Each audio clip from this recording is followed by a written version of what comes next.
Hi guys, hope everyone is well and welcome to my first YouTube video. This is something I've been considering doing for a while now for a few reasons. So I've just finished college doing health and exercise. I just got my HND in that, and as a result, like I said, I've got a bit more time in my hands, so I wanted to branch out and do something new due to this. So the reason why I chose YouTube is because with a podcast there's only so much you can describe and show, with it obviously being audio form. So I'd like to make a YouTube series just basically helping people in the gym and outside the gym, giving them help with their nutrition, training, all towards gaining muscle and fat loss. So I thought it would be a good thing to do, because like I said, you can describe things on a podcast, but it's hard when you don't have the ability to show them in the gym, or just to demonstrate a movement that you're talking about. So I thought this would be a good rationale to make a YouTube. And as well as that, I just want to help people get to know me, and obviously I've got a coaching service myself, so as a result this is just another way of marketing and having a bit more reach. So I'm not gonna basically pretend that's not the case, because that is something that attributes into it, and for a good reason. So hopefully you learn something from these videos, and hope you enjoy. So today is leg day, so I'm gonna do some work and then I'm gonna go off to the gym and like I said, train legs. So we've got a quad focus leg day so I've got the hack squat, the leg press, single leg press, and a few other isolation movements. So hope you enjoy this session and I'll catch you later.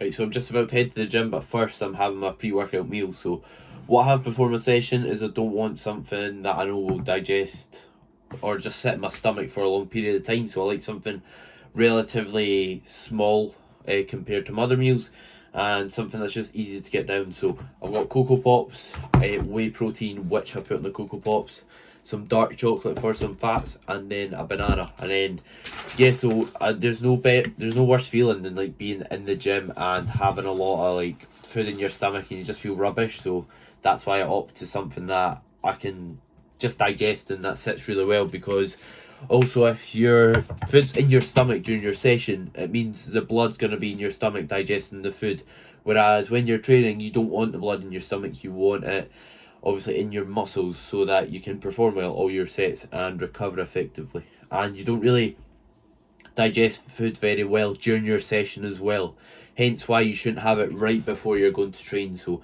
as a result, I like to have this and then I get ready and then I train. By the time I get to the gym, I start training 45 minutes after, so it's not too bad at all, or it works out alright. And by the time I get into my session, and 99% of the time, although my food's high, I feel like I've not really got much food sitting in my stomach, which is always a good thing. Alright guys, so we just got in the gym. First exercise up is the adductor machine. So I think the adductor's a great movement to do at the start of your session. The reason being, it doesn't take away from your compound lifts. Number two, it just warms up your joints. So when I get into a hack squat or a big compound movement, which is a multi-joint movement, it will feel decent. I won't feel like I'm not warm enough, and I won't have to do as much warm-up sets, spend as much time doing that. And overall, if you develop your adductors, your legs look so much bigger from the front. So I'm a big advocate of it. So if you don't already, get the adductor in your program. Just do 1 to 2 sets, do it in a progressive manner. Obviously everyone recovers from a different amount of sets, but around about 2 or 3 would be probably a good place to start. So here's the adductor set. So basically what I'm focusing on here is just simply pausing at the start and the end of the movement, making sure I'm not using momentum and pulling myself down with the handles. It's quite a simple movement, there's not much more to it. And in terms of the leg extension, this trains my quadricep, and it allows you to fully contract or fully shorten your quadricep, which is basically when you lock out your legs. So when we get further into the session, it gets harder to get into this position with your legs locked out when there's weight on it, if that makes sense. So basically perform the leg extension and complete the movement. And this is why I like doing it before my compound movements, because as I said, it's really hard to do this towards the end of your session. And I'm pausing at the top for 2 seconds, as just the quality of the set as a whole is much higher. You can just feel it more effective on your quadriceps basically. And as well as that, like I said, this trains our quad in the shortened range, or basically it's hardest when our legs are straight, which is a good reason to spend time there, because basically when we're doing movements, we want to spend time where it's hardest. And then going on to the hack squat, basically I'm trying to get as much quad flexion or knee flexion as possible, which basically means getting as much bend as I can in the knee, because this movement targets my quads. So really happy with how this set went. I'm 15 kilos up here and I managed to match my reps from last week. So yeah, like I said, my feet are as low on the platform as possible, just to get as much flexion as my quads. I'm making sure I'm controlling the weight down and controlling the changes of direction, so momentum's not used during the movement, because we're trying to train my quad here. So it wouldn't make sense to bounce out the bottom and use momentum, because that's not contributing to training my quads, as I said. So yeah, slow and controlled. So really happy with this. I'm really enjoying doing this movement. I think this is my 4th week doing it and it's progressing really well so far, which I'm really happy with. And after that we're going on to the leg press. So the leg press, what I'm basically doing is quite similar to the hack squat. I'm basically placing my feet as low as I can without my heels coming up at the bottom. And what that basically means is I get as much bend in my knee as possible. So I'm taking my quad through a large range of motion.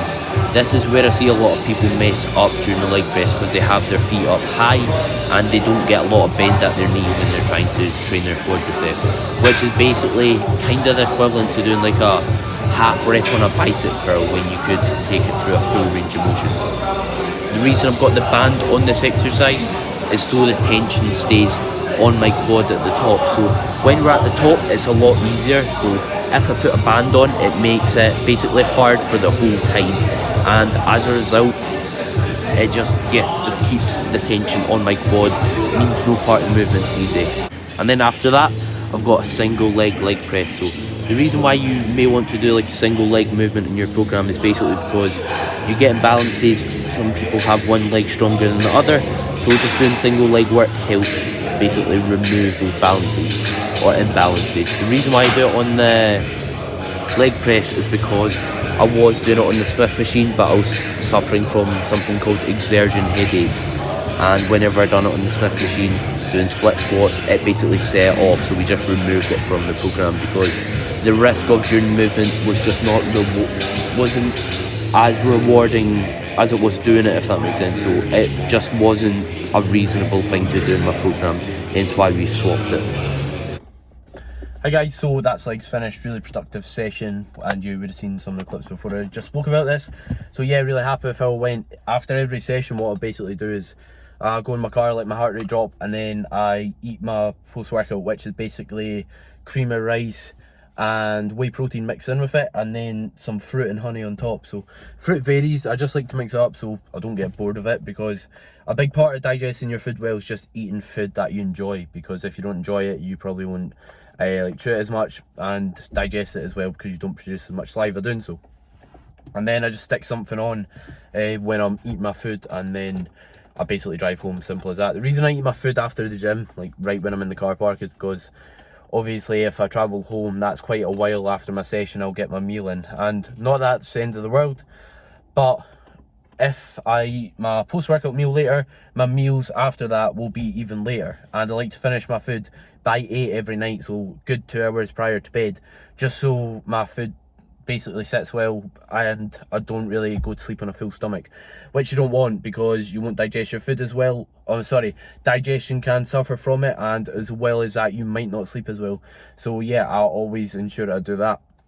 Hi guys, so back home again after the gym. It's just about 6 o'clock. I had my post-workout, as you saw earlier, and then I just basically had a bath, back to work now. We're just finishing off some check-ins and doing some work on like graphics, one for the YouTube video that I'm currently recording now as you're watching, and additionally as well as that, just for some Instagram content throughout the week. And I'm just playing about with it, because I'm a big believer of your quality of content represents your quality service, if that makes sense. So if you ever see someone with like really poor looking content and their like photography just looks dreadful, if that makes sense, then what's that representing on like your business or your service? So yeah, I'm trying to put a big effort into just improving it, and always trying to improve all basically parts of my business. If it's my knowledge, if it's my just like graphic design, just to try and yeah, just improve and continuously step forward, because I'm a big believer, if you don't water something, if you don't do anything to make it like grow, it's not going to grow, simple as that. So yeah, it's like I said, 6 and now I'm just going to crack on with work until about 7:30, and then I'll get my final meal in, and then after that I basically do some mobility work, tidy my room, do anything that I need to do in terms of like washing and all that, and just prepare for the next day after 8. I don't do any stimulating tasks around, or just past 8 basically, because I want to be in like a relaxed state so I sleep well that night, because I always go to bed at 10. Hence why I stopped doing things after 8 and get my last meal in before then. So I'm just going to wrap the video up here. Hope you enjoyed the leg day and the content. If there's anything you want to see from me in terms of like content, just let me know and I'll be more than happy to produce it. But I appreciate you all watching. Please subscribe if you enjoyed it and you'd like to see more. Same with liking the video, and obviously leave any comments if you want to. And cheers again.